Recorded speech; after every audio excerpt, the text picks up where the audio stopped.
So I'm in the Strip District of Pittsburgh, heading to the Sitzprobe of my opera Dr. Faustus, going over to the Pittsburgh Opera's headquarters on Liberty and 25th Street in the old Westinghouse factory, where I learned on Wednesday the robots that went into Chernobyl were actually built. Super excited, it's gonna be fantastic. The opera singers are amazing, very well prepared. My orchestra is just fantastic. So we should have a great show on our hands. Here is our rehearsal space. This is somewhere in the Pittsburgh Opera's headquarters where they rehearse all their operas and construct all their full sets. Turn this around. Pretty enormous. There's my little stage way over there. And my recording guys getting set up for the dress rehearsal and Sitzprobe. So I'm pretty excited about it. Here we are, the night of the performance, George Rowland White Opera Studio at the Pittsburgh Opera headquarters in the Strip District of Pittsburgh. My sound guys are getting set up over here. Got all these chairs set up. I have no idea how many people to expect, but I'm looking forward to it. I'm excited.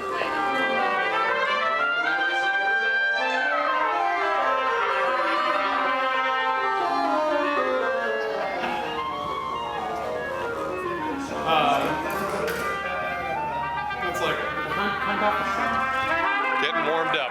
Here we go. Don't be bashful. Real quick. I know it's pretty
Hello everybody, welcome. I'm Christopher Marlowe, General Director of Pittsburgh Opera, welcoming you to this fairly unusual evening. As you know, opera has been going for quite a few centuries, but it is only there because every once in a while a brave soul writes a new one.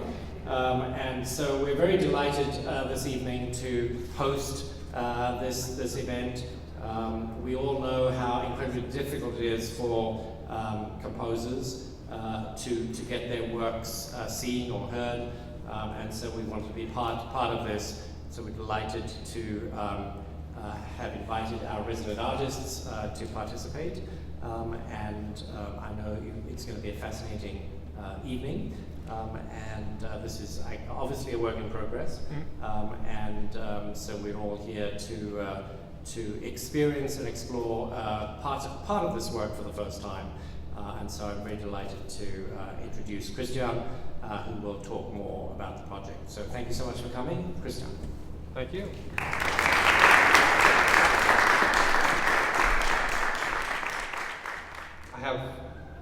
philosophy that's based on the idea that a piece of music is never finished being composed until people are hearing it. The experience that each of you bring to the room completes this work in a uniquely different way for everybody who's present and who's here and who hears it. So, as Christopher also remarked, it is a work in progress. What you're going to hear is polished and finished for this event. It was written specifically to be performed in this room with these people. But the idea, the way we're sort of building this as a workshop is this idea that, you know, for me to hear it, for people to experience it, to see what works, to see what doesn't work, and to get it out there, to get exposure. So what we're going to do is I have set 2 scenes from this play, and it's scenes 2 and 3 of Marlowe's text. Essentially, in scene 2, we'll be introduced to 2 scholars who are colleagues of Faust in the university, and they're concerned because they heard that Faust has been noodling around with some more nefarious characters who are known for dabbling in black magic and so on and so forth. And they're worried, and they encounter Faust's boy assistant, Wagner, who is extremely rude to them. Now, it's very important for me to remark, in a new piece of music, sometimes a composer takes liberties in terms of the instrumentation that's used or the way characters are portrayed. My Mephistopheles, a type of devil who is a minion of Lucifer, is played by Alexandra Loutsion. Did I pronounce that correctly? Yes. Yes. Awesome. Who is a soprano and a lady, portraying a man. So casting Mephistopheles as a soprano isn't to say that Mephistopheles is an evil woman, but it's a man who is this sort of angelic, non-human character.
Go to, sirrah, leave your jesting and tell us where he is. Tell us where he is. Tell us where he is.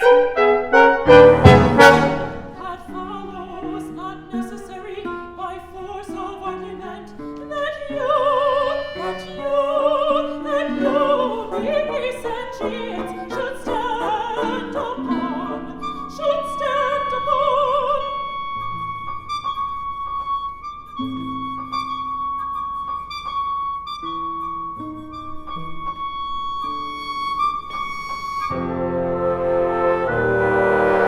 If I acknowledge your error and be attentive,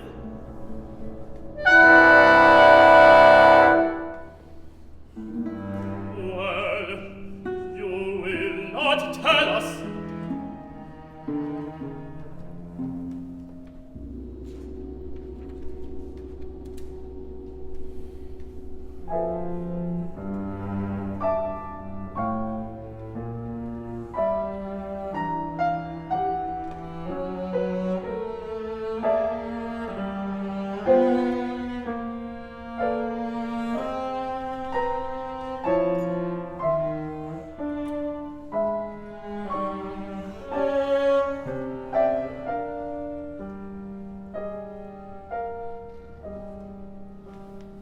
yes, sir, I will tell you. Yet if you were not dances, you would never ask me such a question. For is he not good naturally, and is it not nobile? Then wherefore should you ask me such a question?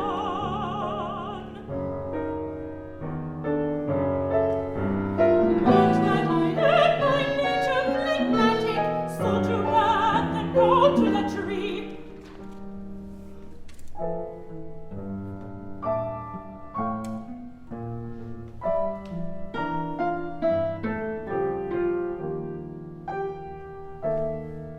It were not for you to come within 40 foot of the place of execution. I do not doubt to see above it the excessions, thus having triumphed over you, I will set my countenance like precision and speak. Truly, my dear brethren, my master is within at dinner with Faustus and Cornelius, as this wine, if it could speak, would inform your worships, and so, the Lord bless you and keep you. My dear brethren, my dear brethren.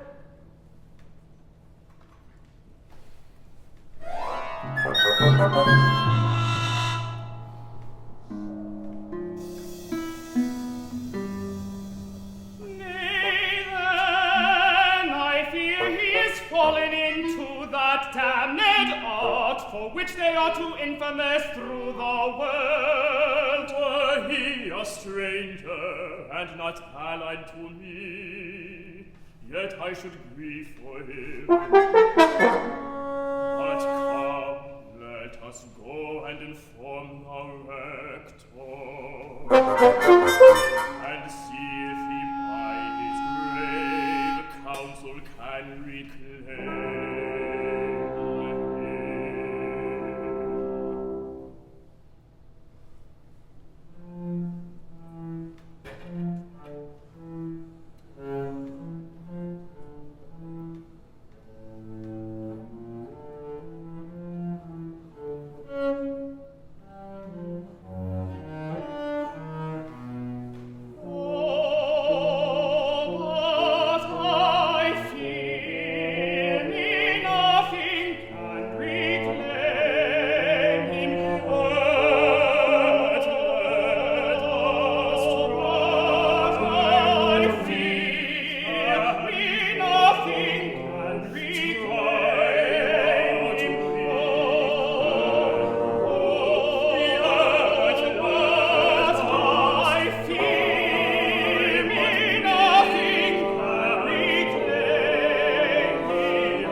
devil's rizzling look leaps from the Antarctic world unto the sky, and dims the welkin with a pitchy breath. Faustus, begin thine incantations, and try if devils will obey thy hest, seeing thou hast prayed and sacrificed to them. Within this circle is Jehovah's name, forward and backward, anadramatized, the abbreviated names of holy saints, figures of every age unto the heavens, and characters of signs and erring stars, by which the spirits are enforced to rise. Then fear not, Faustus, but be resolute, and try the uttermost magic can perform.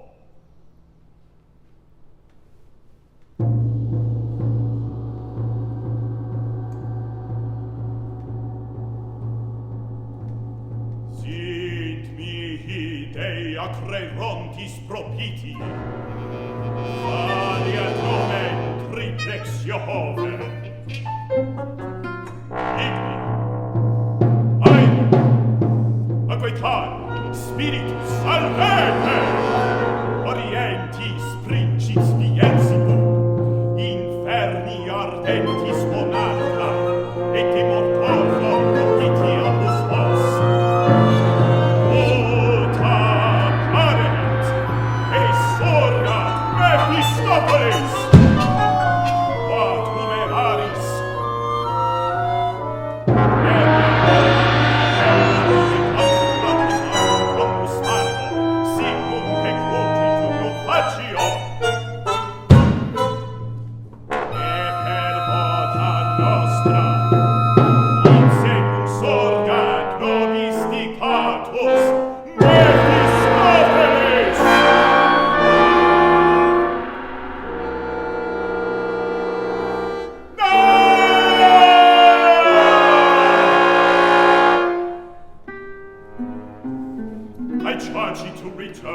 change thy shape. Thou art too ugly to attend on me.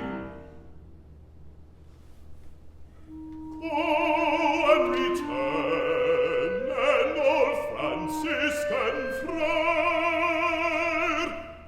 That holy shape becomes a devil best.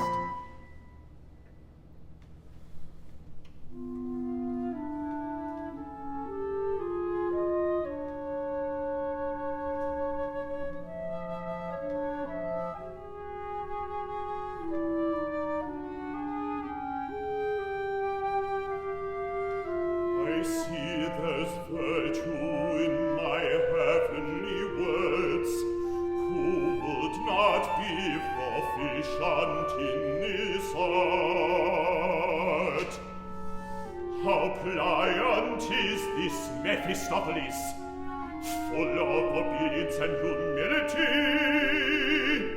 such is the force of magic and my spells. No, Faustus, thou art conjurer laureate, that canst command the great Mephistopheles.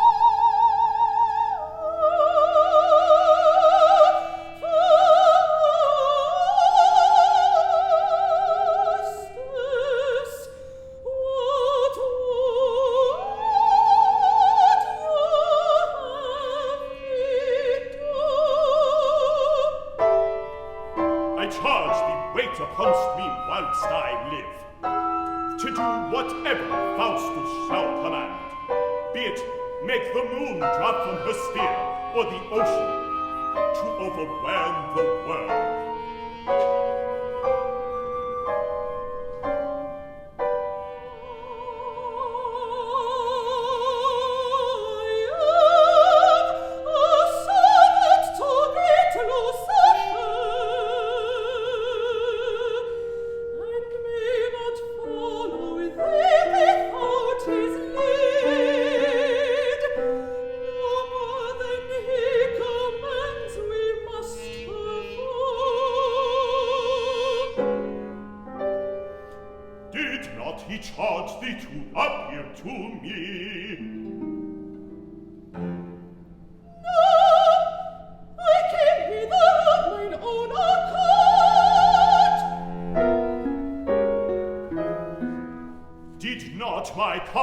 Speeches raise thee! Speak!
Why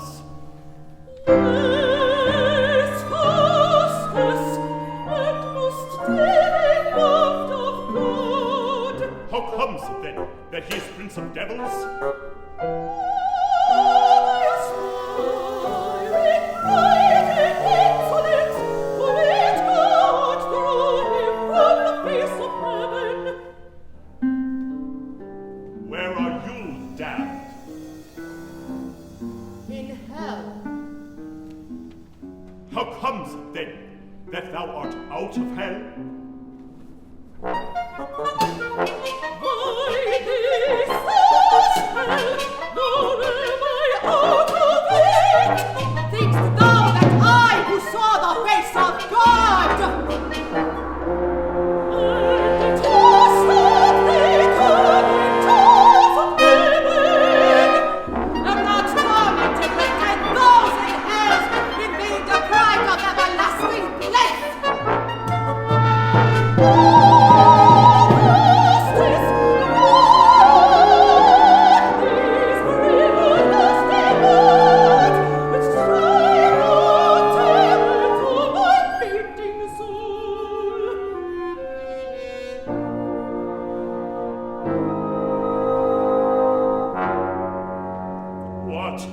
is great Mephistopheles, so passionate for being deprived of the joys of heaven.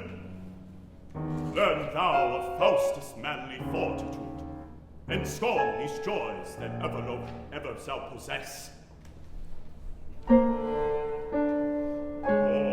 bear these tidings to great Lucifer, seeing Faustus hath incurred eternal death. My desperate thoughts against your deity say he surrenders up his soul, so we will give him 24 years.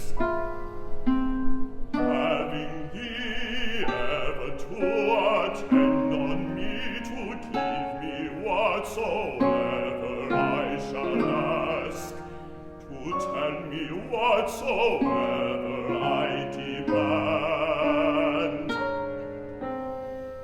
Slay mine enemies, and aid my friends, and always be obedient to my will. Go and return to my King Lucifer, and meet me in my study at midnight, and then resolve me of thy master's mind.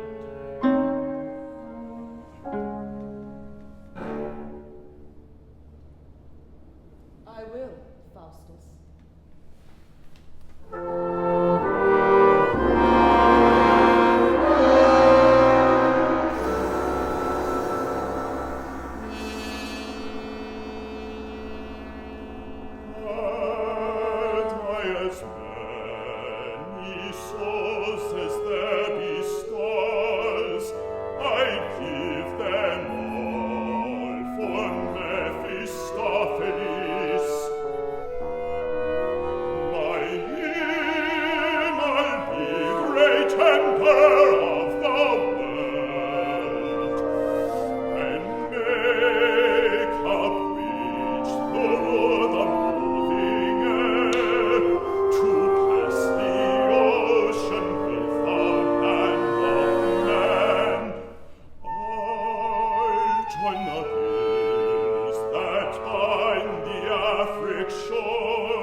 Speculation of this art, till Mephistopheles return again.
Congratulations. All that work. Thank you, Maestro. What did you think? Very interesting. Some nice things. Some nice things. Oh, yes. They are Yeah, big time. You really lucked out big time. Yeah. I like the fact that you really love it.